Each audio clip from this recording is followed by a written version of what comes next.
If you want to play French defense with black, you should know how to react to the exchange variation. I prepared you a nice line that will bring you a good position in your own games. So let's have some short theory and basic of understanding these positions for black, and you will win with French defense more games. My name is Pavel Martinov and welcome you to my YouTube channel. Don't forget to subscribe and type the comment below the video. Did you like this variation that I showed you? Let's start.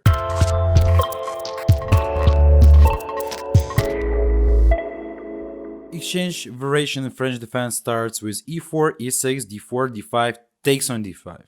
Takes on d5. White's idea, just to avoid main theoretical lines and try to use their right of a first move in a quite similar position, I mean by the pawn structure. So here white has two main possibilities, like c4 and knight f3. If they will play c4 immediately, we can continue with knight f6. Here, just check to b4 to develop our pieces faster. Here, castle, bishop e2, d takes c4. If white will takes on c4 right here, black has some possibility like rook e8, and white can castle just to take on c4 on the next move.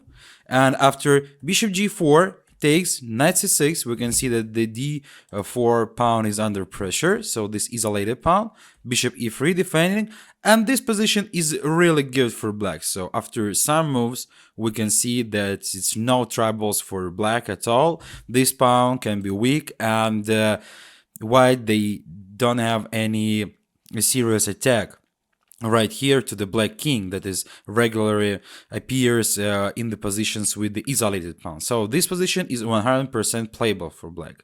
Returning to the main line, knight f3 is probably the best move. Bishop d6, I suggest to play like this, and I will explain you why.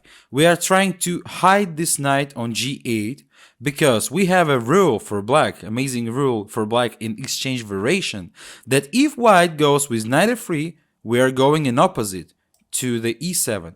But if white will try somewhere to push in the beginning bishop d3 and knight to e2, we will go with our knight to f6 to the more active field.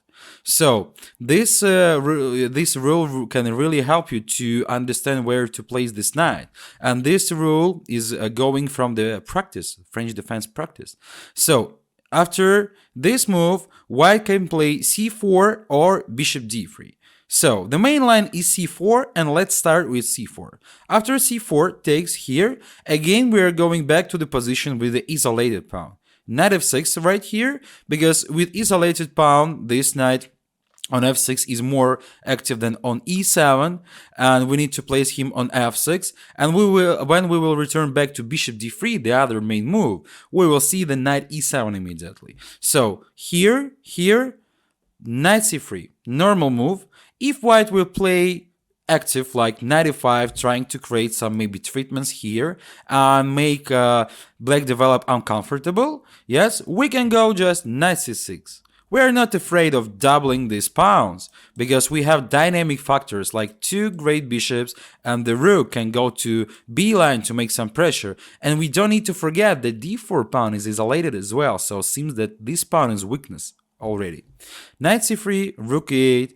Here we can just play rook b8, so it's impossible to take on c6 because the diagonal will open for the attack to black. And actually this position is really playable and dynamic factors are on the black side. So returning to the main, knight c3, just knight c6. After like bishop g5, we can follow with h6 here and bishop g4, and we can see that this position is really comfortable. So here is the pin, but here is the pin as well. The position quite similar. The d pawn can be weakness somewhere, and that's really good for black. The main line for white is to avoid bishop g4 with h3, and we're going similar, h6, avoiding bishop g5. So Here, rook e1 is maybe the most common way. White also can bring the queen to c2. The idea is to cut f5 square out of this bishop, so we can't play bishop f5 right here. But black just can play something like a6. Maybe they will follow b5 and bishop b7 somewhere to get this bishop to the long diagonal. And this position is also good for black, like both chances, and black have their own strategy. So after rook e1, we can just play similar rook e8. Like the exchange right now after takes giving nothing to white, so they're trying to hide the rook from the exchange with bishop f3. Right here, black also can play a6, and maybe they have an idea to follow b5, but actually bishop f5 is quite common move. We are placing bishop to the most natural position, and after, for example, a3, just the idea of prophylaxis maybe of the bishop to a to hide him on a2 somewhere from knight a5 to save him on this diagonal because he's looking to f7 pawn. We can just play a6 just to protect our bishop on d6 from something like knight b5 somewhere with treatment knight d6. And this position, as we can see, is also good for black and very playable, so the position is around the equal, and that's really good. So we need to bring ourselves back to the line bishop d3 here. And right here we will rely on the games of Alexander Grishuk, a great grandmaster, and he will show us how to play these positions for black. So after bishop d3, Grishuk played knight e7. We remember the rule that knight on f3, our knight is on e7. Right here is not that good to play c4 because white will waste a tempo. They will take on c4 in two moves. The first one bishop d3, the second one bishop c4. So white's strategy is to keep the position quite similar, but we can see that we already didn't place the knight to f6, so the position quite changed from the white. So knight c6, c3, bishop g4. We are trying to hide our king position just because we don't want to play immediately castle, because maybe somewhere we will play queen d7 and castle alongside with the idea of the attack to this king. So in this game, after rook e1, queen d7, Grishuk played, and his opponent played b4. Right here, I think that it's not that good to castle alongside because white already showed the plan to move a4 and b5 right here. So he decided to have a short castle, and actually white needs to underline that b4 was a good move because probably black can create some treatments with a5 somewhere, and white creates some weaknesses around here in their pawn structure. So here a4 played knight g6. Maybe knight will go to f4 somewhere, and we want to bring the rook to the e line and open the e line with jump of our knight. h3, bishop f5, queen c2 here. So we're just protecting the f5 square, and we are ready to get this knight in the game after the exchange. Here, rook e8, knight f1, just f6. So we want to create some window to our king, and we want to take these squares under control, and this position seems to be really good for black. And it's even hard to do something with white because g3 is not that good.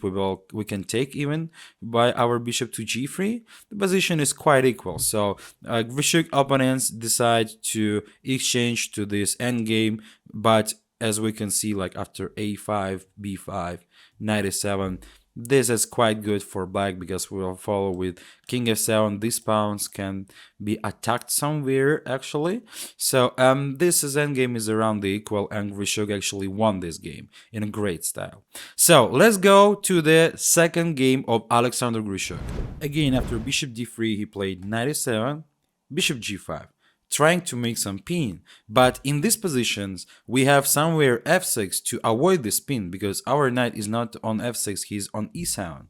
Here c3, bishop g4, we are going the similar plan like always. Here queen d7, knight f1, f6, here knight f5. So we are forcing white to waste some of their bishops, so this one or this one. White decided to take on f5 by this, And actually we have a nice pair of bishop here, and after bishop g3 Rishuk played long castle.